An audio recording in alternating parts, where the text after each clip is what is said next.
बिस्मिल्लाहिर्रहमानिर्रहीम, अस्सलाम वालेकुम।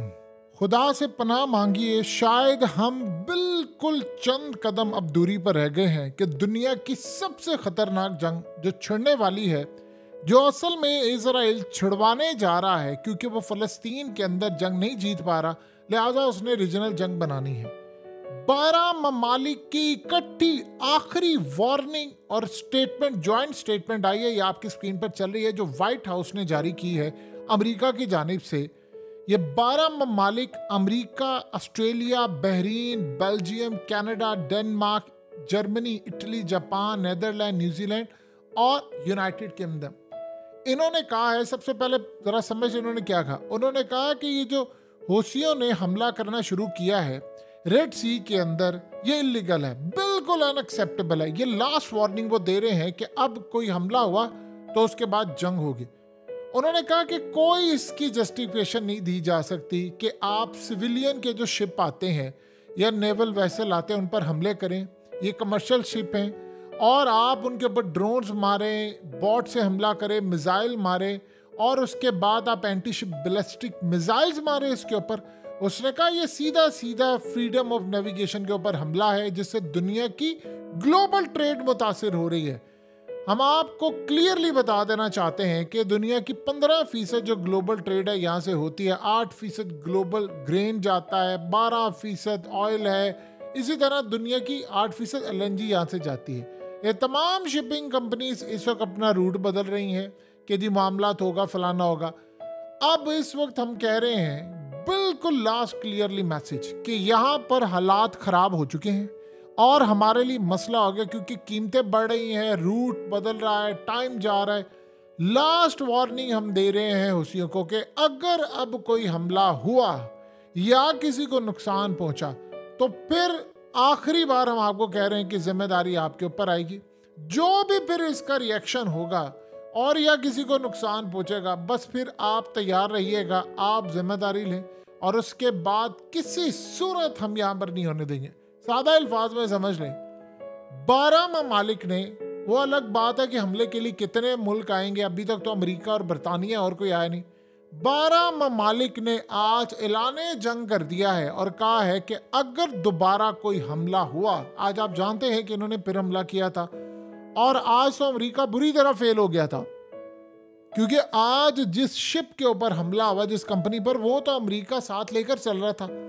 क्लियरली आज ऐलान किया है इन्होंने कि अगर दोबारा हमला करने की जरा सी भी कोशिश की आपकी जानिब से, तो बस आप ये समझ लें कि फिर उसके बाद ऐलाने जंग है। हम 12 के 12 मुल्क आप पर हमला कर देंगे, यमन के ऊपर हमला कर देंगे और फिर जब हम यमन के ऊपर हमला करेंगे तो मिसाइलों से, ड्रोन से, तमाम चीज़ों से हमला कर देंगे। फिर उसके बाद खित्ते में चाहे जंग छिड़ जाए, जो मर्जी हो जाए, फिर जिम्मेदारी आपकी है। ये लास्ट वार्निंग है। देखिए, दो चीज़ें बड़ी क्लियरली समझ लें कि हम लोग शायद अब दूर नहीं है दुनिया की तीसरी जंग अजीम से। ये आपको होता हुआ नजर आ रहा है। इसराइल वहाँ पर फेल हो रहा है। उसने, आप ज़रा इवेंट्स देखते जाइएगा, उसे हमास से शिकस्त खा रहा है। उसने क्या कहा है, फौज उसकी वहाँ पर लड़ने को तैयार नहीं है। वहाँ के आप देख ले, यूनिट्स भाग भाग कर आ रही हैं। कितने वाक़यात हो चुके हैं, उनके फौजी मारे जा रहे हैं, टैंक से बाहर हैं। हकीकत टीवी वाहिद चैनल है जो आपको थ्रू आउट ये बता रहा है और कह रहा था आपको कि ये जंग छिड़ने वाली है। उसकी वजह क्या है? आपको अब दुनिया के अंदर न्यूज़ क्या नजर आएगी? न्यूज़ नजर आएगी यमन का हौसियों की लड़ाई और हमला, सब कुछ है 12 मुल्कों के साथ। ईरान की लड़ाई, हिजबुल्लाह की लड़ाई, लोग भूलना शुरू हो जाएंगे ऐसे से कि अच्छा हमास और इसराइल की लड़ाई चले। आप पिछले 3 दिन के अंदर देखिए क्या हुआ है। उन्होंने सबसे पहले बैरूत के ऊपर हमला किया है और हमास के लीडर को मार दिया। हमास के लीडर को मारने के बाद उन्होंने पैगाम दिया है हिजबुल्लाह को, क्या हम पर हमला करो, जरा हिम्मत है तो आ जाओ। एक चीज उसको इंगेज कर दिया। आज ईरान के ऊपर हमला हुआ, 200 से ज्यादा लोग मारे गए। ईरान ने कहा कि हमने हमला करना है अमेरिका पर, यानी उसको जवाब देना है, और उसके अलावा इसराइल को उन्होंने कहा जवाब देना है। और साथ उन्होंने कहा कि जो एजेंट्स थे, वो जो काम कर रहे थे, वो इसराइली थे। उन्होंने कहा वो इसराइल के लिए काम कर रहे थे। ये तो उन्होंने ऐलान कर दिया है।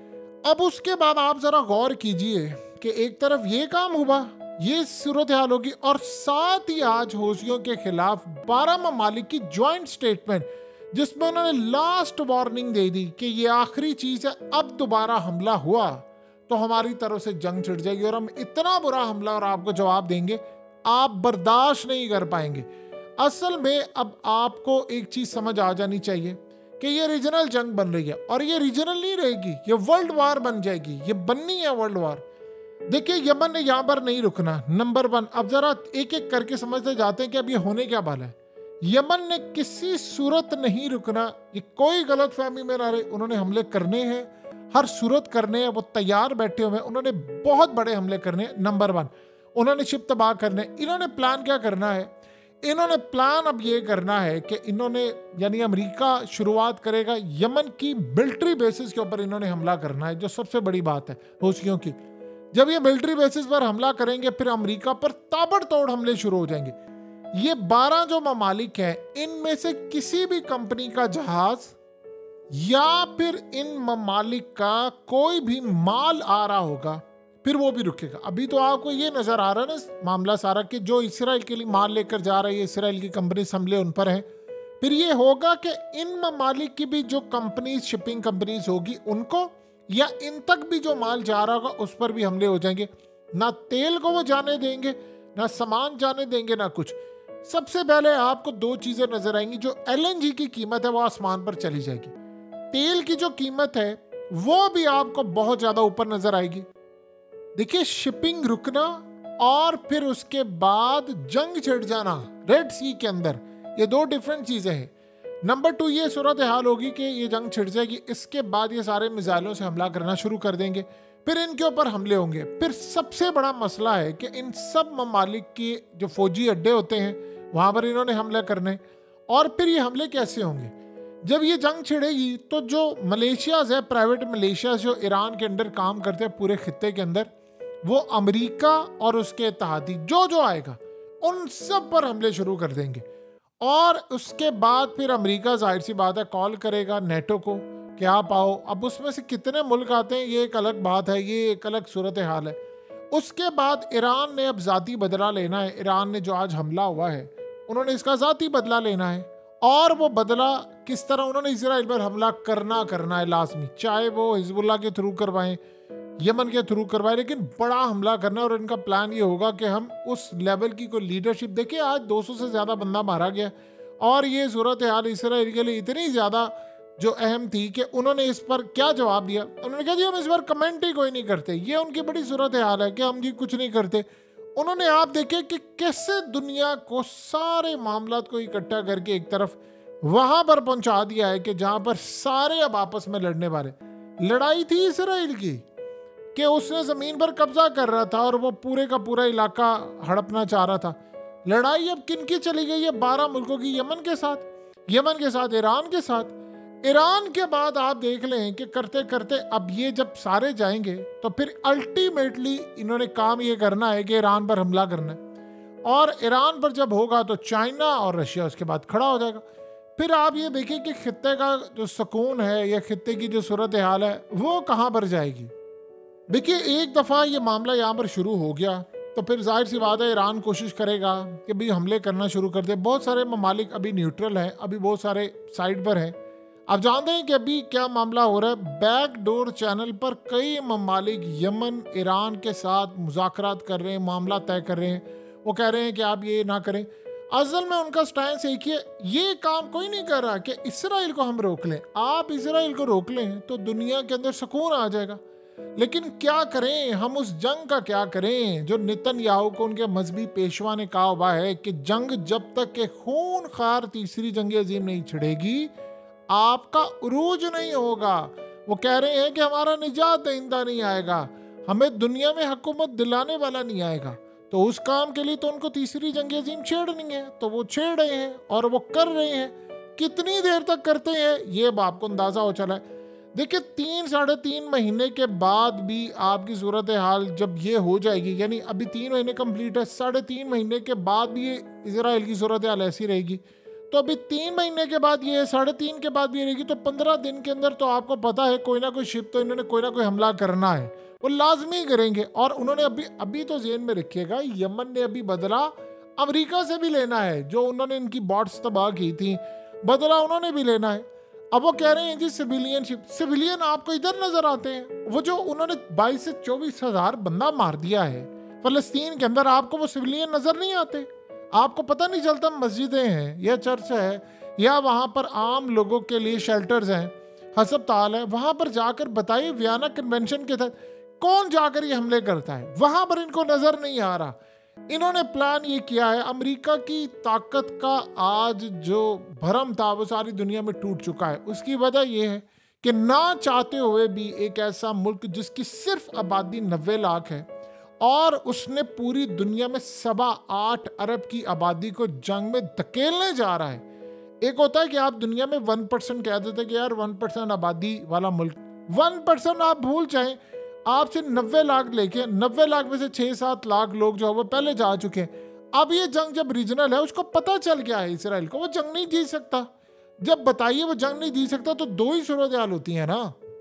एक सूरत हाल ये होती है कि आप इस जंग को खत्म कर देते हैं, एक सूरत हाल ये होती है कि आप इस जंग को खित्ते में फैला देते हैं। इजराइल ने काम ये किया कि उसने कहा भी मैंने जंग को ख़त्म नहीं करना, क्योंकि मैं करूँगा तो दोबारा उसको मौका नहीं मिलेगा। फ़लस्तीन देखिए, वो कहते हैं कि हमने फ़लस्तीन को लेना है, पेशन गोइयाँ पूरी हो चुकी हैं, सुर्ख चांद लग चुके हैं, फलाना हो गया, ये हो गया, हमने इनको पकड़ना है और यहाँ से फिर उसके बाद आगे जाएंगे। अब वो क्या समझ रहे हैं, वो कह रहे हैं कि जब ये जंग बिल्कुल रीजनल जंग हो जाएगी, ईरान इंगेज हो जाएगा, इसमें चाइना कूद पड़ेगा, वो कह रहे हैं इसमें हम किसी ना किसी तरह बाकी ममालिक को भी कूद पड़े, यानी वो सारी सूरत हाल की तैयारी करके बैठे हैं। हमें शायद अंदाज़ा नहीं हो पा रहा कि सारी सूरत हाल में इजराइल ने क्या ग्रैंड प्लान किया। उसने प्लान आगे ये किया है कि जंग को तुर्की तक लेकर जाना है।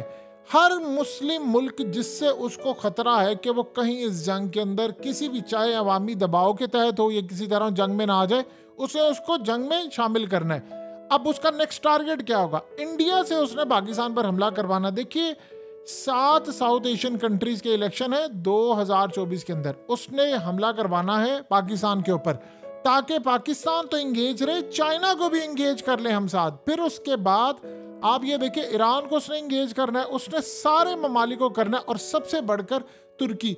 एक चीज उसने देख ली है कि तुर्की के अंदर अवाम जो सड़कों पर निकली और अवाम के अंदर जो गुस्सा, वो क्या कह रहे हैं, वो अर्दोगान को कह रहे हैं कि जाओ और जाकर वहां पर अपनी फौजें उतारो। अब देखिए जो मर्जी कर लें, अर्दोगान के ऊपर प्रेशर तो इस वक्त बहुत ज्यादा है। अब ये जब जाहिर सी बात है लड़ाई बढ़ती है, मामला आगे जाता है, तो फिर तो उसको हमला करना पड़ेगा, उसको भेजना पड़ेगा अपनी फौजें, तो उन्होंने उसकी भी प्लानिंग करके रखी है। ये मामला उनके हाथ से निकलना जाए, वो प्लान ये कर रहे हैं कि आज अगर हम यहाँ पर इसराइल ने जंग ये रोक दी तो फिर उसके बाद क्या होगा। वो समझ रहे हैं कि अगर हमने यहाँ पर जंग रोक दी तो उसके बाद सारी जिंदगी हमें मौका नहीं मिलेगा।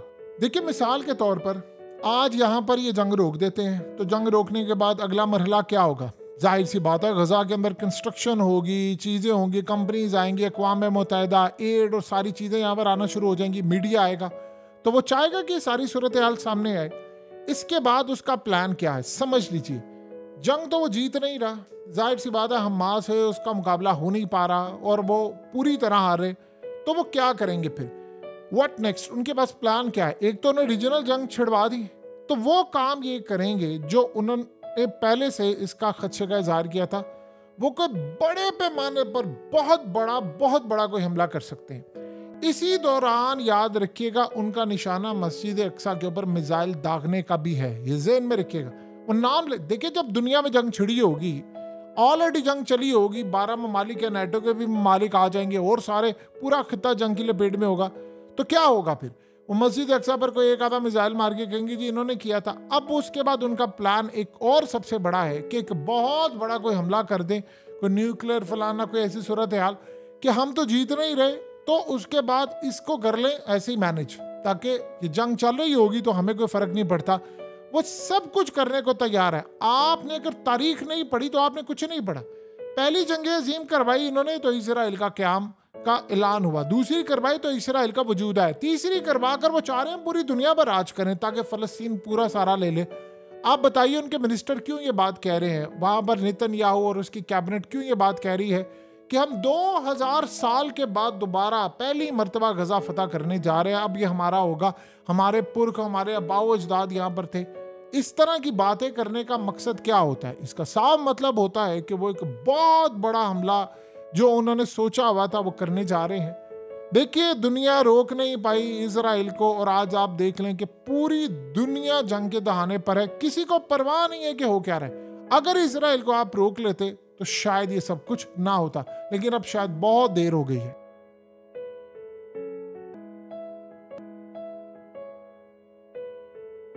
हकीकत टीवी को सब्सक्राइब करना मत भूलें, वीडियो को लाइक करें, शेयर करें और कमेंट सेक्शन में अपनी राय का इजहार जरूर करें।